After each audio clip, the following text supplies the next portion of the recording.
One of the most common questions I get from people is, what do I expect when I talk to a recruiter? A recruiter reached out to me via LinkedIn, and now we have a conversation scheduled. What do I need to know before this conversation, and what do I expect when I'm going to be talking to a recruiter for the first time? In today's video, I'm going to tell you everything you need to know so you can go into that conversation ready. Now, first and foremost, there are two different types of recruiters. There is corporate recruiters and agency or third-party recruiters. Now, a corporate recruiter is a recruiter who works for a company. So say, for example, somebody from Apple reaches out to you. It's a corporate recruiter at Apple. They are an Apple employee. That is a corporate recruiter. Now, an agency recruiter is a recruiter that is representing a company. They are going out and identifying good candidates on behalf of a different company that they don't work for, but rather they are their clients. For the purpose of today's video, we're going to be talking about agency or third-party recruiters. Next week, we're going to do corporate recruiters, but today, let's talk about agency recruiters. Now, I've spent about 9 of my 12 years in recruiting working as a third-party recruiter, meaning I don't just recruit for one company, but rather I have a bunch of clients that I help with a variety of different needs. Now, how does this happen? So most of the time, what's going to happen is they're going to reach out to you. So they're going to reach out to you primarily, probably through LinkedIn. You'll get a message on LinkedIn and they'll say, hey, notice you might be a fit for this role as a subject line and then a message, or they'll call you. Maybe they'll call your cell phone number that they got. Maybe they'll text your cell phone number. Maybe they'll email you or call you at work. Those are all ways that third-party recruiters are going to look to get in front of you. But if you respond to one of them, say you pick up a call where they call you at work and go, hey, now isn't a good time, but sure, I could talk after work today. Or you respond to the email, yes, I'm open to hearing about the opportunity. They will schedule a call. This is what to expect when going into that call. Now, all of these recruiters are going to have an agenda. Now, the first thing they're going to want to do is an introduction. So they're going to tell you a little bit about themselves and a little bit about their company that they work for. So not the client yet, but here's me. I have this many years experience working in this industry. This is my company. This is what we do. That's the first thing. Now, the second thing they're going to do is they're going to pitch the opportunity. They're going to tell you, hey, I have this exciting role. It's a managerial role with a growing company in the, in the consumer electronics industry. You'll get exposure to A, B, and C, basically selling you on it, why it's exciting, but they're probably not going to tell you the name. I'll explain later in this video why they won't tell you the name. I know that's a question people ask a lot and it's frustrating. There's a really good reason for it, and I'll tell you in a few minutes in this video before it's over. Next, they're going to find out, is this interesting to you or not, right? They're going to tell you the pitch and they're going to ask you, so what do you think of that? Is that the type of opportunity you'd have interest in learning more about? They're trying to assess whether or not you were interested. Now, if that's not interesting to you and you go, you know what, Ben, that's really not of interest to me, what they might do then is they might say, okay, well, great. Well, I work on a lot of different opportunities, which is true.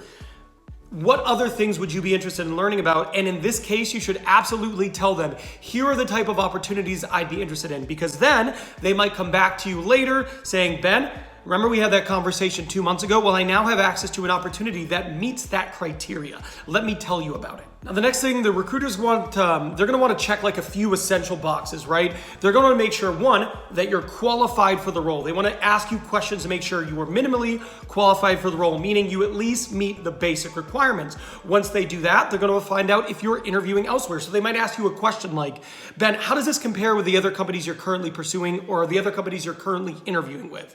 Why would they ask you that? Well, if you are in the final stages and you might get an offer from another company you're interviewing with, they need to know that, because then they won't want to move you forward with their client, because then you'll probably not even get to the finish line. So they're asking you that from a timeline perspective to understand, one, is this person even available?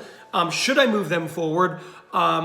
Two, are they already in the process with a bunch of things? So maybe it doesn't make sense for me to work with them, because ultimately one of these other things are going to meet its conclusion before my client is ready. They're also going to ask you salary needs. So they're going to ask you what you're looking for compensation-wise. It is really important to them that they understand there is salary alignment. They're looking for, one, are you interested? 2, are you going to be available? 3, are you qualified? 4, are you affordable for my client? And the last thing they're going to want to do is they're going to want to make sure that you actually have a willingness to make a career switch. If they pitch this opportunity, you say okay, they send you to their client, and ultimately you say to them, yeah, I'm just not sure I'm ready to make a move. That looks bad for them. So these are the 5 essential boxes they are going to want to check when they're talking to you. Now, after they check those boxes, the next thing that they're going to do is they're going to get a copy of your resume and maybe more material. So let's just say you are like a software engineer. They might want coding samples. Maybe you work in copywriting. They're going to want some of your content. But at this stage, once they determine, okay, they're a fit, they're interested, they're not too deep in process with other companies, they're qualified, they're actually willing to make a move, they're going to want to get your information and then lock down next steps with you. So what are next steps? Well, the next step is submitting you to the client. In most cases, unless they do a more thorough write-up or interview or screen, they're gonna wanna submit you to the client. So after they get your resume and or CV or cover letter or whatever it is they need, work samples, they're gonna submit you over to their client. Now, after they submit you over to the client, their work is not done. Any good recruiter is going to check in with you along the process, right?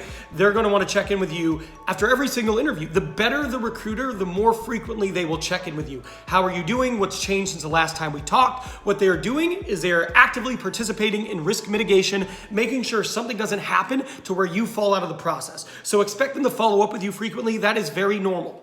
So why can't they tell you the client name? I talked about this a little bit earlier, and it has to do with the way that recruiters are paid. Now, third-party recruiters, you as a candidate should not have to pay them. Their client pays them.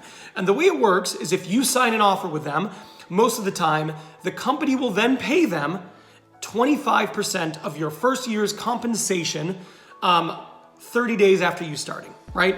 So if they place someone, you accept the offer, the company offers you $100K, that recruiter gets $25,000. Now that sounds like a lot, but unless they are in business for themselves, the company they work for gets $25,000. Recruiters get a small bit of that depending on their agreement, their contract, and the way commission is split. So they're not going to tell you, because if they tell you the company name, they're afraid you will go and apply on your own. And then they will get cut out, they won't get any commission, they won't actually get paid, they won't have success in their job. So just even money aside, if you apply and they're not submitting people for their job, well, their boss is going to be like, well, what are you doing? Where's the traction on this role? So they will tell you who the company is most of the time after they submit you. Now, some people will say, hey, I've told my company that I was going to be talking to you and that you're a potential candidate, so they know who you are, and then they'll share the name. But typically, early on, third-party recruiters are not going to send the name of the company to you. In the messaging they send you, they probably won't send it. In early conversations, they probably won't share it. They normally will only do it once the client is aware that you are a potential candidate they are going to be submitting. That way they have what we call candidate ownership. Now, salary, why do they ask you this? Well, they ask you this because if they submit someone to their client who is too expensive and the client can't afford, that is going to be bad for them. It is going to look bad. So that's why they're asking them. Most of the time, my advice when you're talking with a recruiter is give them 2 to 3 numbers. Give them the lowest possible number that you would accept for a job that fits all your other means, right? So Ben, the lowest I would take is this amount of money, and that's if everything else made sense with the company. The next number you want to give them is you would really have my attention, and I would be excited about a company that had a salary of blank, right? So that's kind of your target. This is your least acceptable, your target, and then finally, a number that is now where I'm really hoping to get, and I would totally, completely accept an opportunity with a company if everything else makes sense, if they reached this number, right? So we call that kind of your least acceptable, your beer and your champagne numbers. Those are numbers you should have in mind. You don't need to tell them what you're currently making. They may ask you for that, but you could say, Ben, here's what I'm looking to make.